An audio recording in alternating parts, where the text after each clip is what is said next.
जय गुरुजी। संगत जी, एक बार अपनी जिंदगी की बागडोर गुरुजी महाराज के हाथ में सौंप के तो देखो, वो कैसे सब संभाल लेते हैं। गुरुजी खुद कहा करते कि अपनी जिंदगी का घोड़ा एक बार मेरे हाथ में सौंप के देखो, मैं उसे सीधा हाँकूंगा, इधर उधर नहीं जाने दूंगा।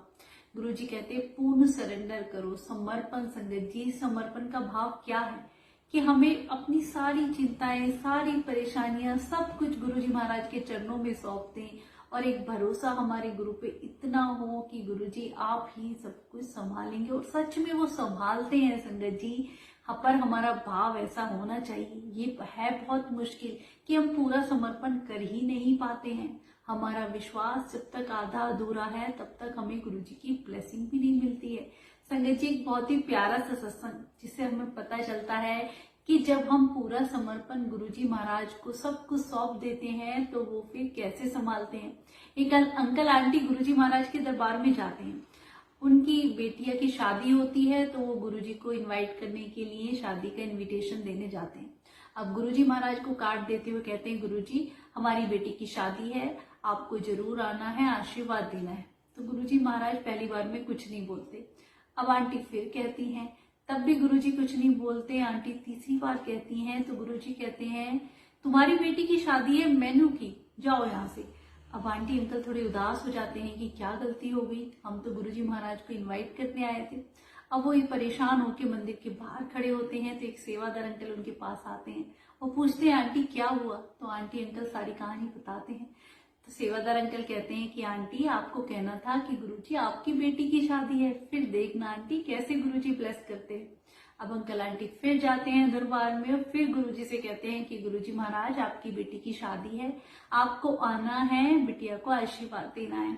तो गुरुजी कहते हैं, जब मेरी बेटी की शादी है फिर तेनू की मैं सब संभाल लूंगा। तो संगत जी देखा, हमारा समर्पण, हमारा भाव यही होना चाहिए कि गुरुजी महाराज हमारा परिवार आपके हाथों में है, हमारा सारा कारोबार सब कुछ आपको सौंप दिया है, जैसा चाहो आप वैसा करो, हमें बस आपकी रजा में राजी रहना है। हम अपना कर्म बस ईमानदारी से करते रहें और सब कुछ एक बार सौंप के देखो संगत जी, हमारी वो पुकार, हमारा वो भाव इतना सच्चा होना चाहिए कि भगवान को आना पड़ता है और सब कुछ वो संभालते भी हैं। आपने महाभारत में देखा होगा, द्रौपदी का जब चीरहरण हुआ तो पहले उन्होंने अपने पतियों से आस लगाई, फिर भीष्म पितामह, उन्होंने चारों तरफ लोगों से आस लगाई कि कोई तो मुझे बचा ले। पर जब उन्होंने देखा कि कहीं से कोई रास्ता नजर नहीं आ रहा है, फिर उन्होंने अपने भी हाथ छोड़ के ऊपर दोनों हाथ करके श्री कृष्ण जी को पुकारा तो श्री कृष्ण जी दौड़ते हुए चले आए। तो जब तक हमारी पुकार द्रौपदी की तरह पूर्ण समर्पण की नहीं होती, भगवान भी नहीं आते हैं मदद के लिए। संगत जी, हमें एक भरोसा हो जाता है कि अब वही हैं, वही संभालेंगे। और आप कितना ही चाहे इंसानों से मदद मांगे, हम क्या करते हैं, कोई मुसीबत आती है, कोई परेशानी आती है, पहले इंसान के पास जाएंगे, उससे मदद मांगी, इससे मांगी, बल्कि सब छोड़ के पहले हमें गुरुजी के चरणों में बैठ जाना चाहिए कि गुरुजी हम कोशिश पूरी करें कि हर जगह से मदद हम चाहें, उसके लिए कोशिश करें, पर सबसे पहले गुरु के चरणों में जाके बैठ जाएं कि गुरुजी हमारा ये काम है, हमने आपको सौंप दिया है, अब आप ही जानो, आपको ही इसे पार लगाना है। और वो सच में लगाते हैं। आप कहीं भी किसी काम के लिए जाएंगे उससे पहले ही गुरुजी उसको पूरा करने के रास्ते खोल देते हैं। संगत जी, वो ऐसे संभालते हैं। एक बार आप सौंप के तो देखें कि गुरुजी आपका परिवार है, आपने संभालना है, मेरा काम बस करना है।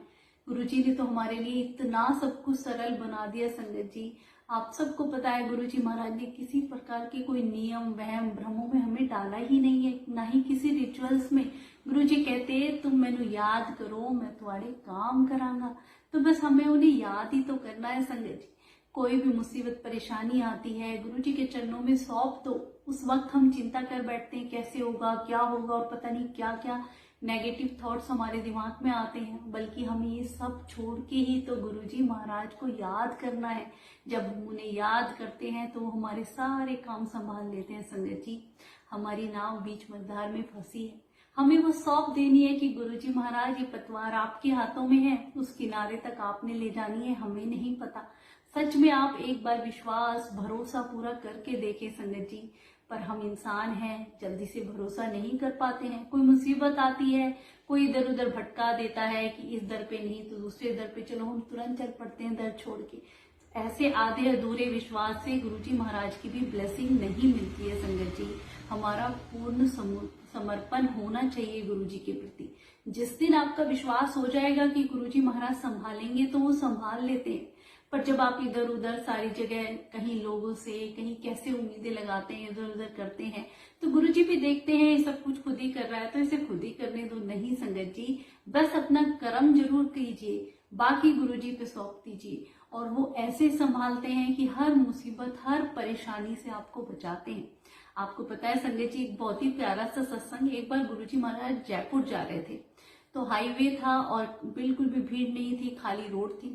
गुरुजी के साथ गुरुजी की पुरानी संगत सेवादार श्री रघुवीर अंकल जी थे और साथ में ड्राइवर। तो ड्राइवर और अंकल तो आगे बैठे हुए थे और गुरुजी महाराज पीछे लेटे हुए जा रहे थे। तो गुरुजी उस वक्त एक ही स्पीड अपनी गाड़ी की रखा करते थे, फिक्स होती थी और उसी स्पीड पे गाड़ी चलती थी। तो संगत जी आगे बिल्कुल खाली रोड, फिर पता नहीं कैसे डिवाइडिंग की 2 रोड आती हैं और ड्राइवर गलती से दूसरी रोड पे मुड़ जाता है।